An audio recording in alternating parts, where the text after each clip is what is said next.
Hi everyone, welcome back to another video from Tech Basics. In this video, we will be learning how to cancel your UOB credit card. To cancel your UOB Malaysia credit card, the first thing to do is to open a web browser. Go to the URL box and type in uob.com.my and press enter to end up in the official site. Once you get to this page, scroll down from the main home page and then go to this 24-hour UOB contact center option. You will now be presented with a list of contact numbers.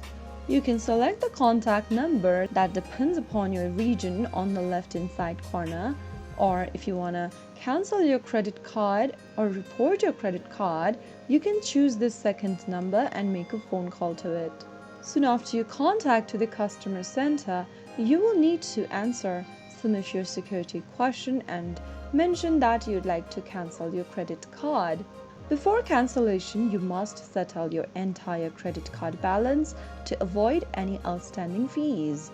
Follow through the instruction as the customer service representative guides you through, and you will then be able to cancel your credit card right away. So that's how it's easily done. If you found the video to be helpful, go ahead and give us a thumbs up. Don't forget to subscribe to the channel by hitting the subscribe button and press the notification bell so that you'll never miss another upcoming upload from us. I will be back again in the next episode. Goodbye till then.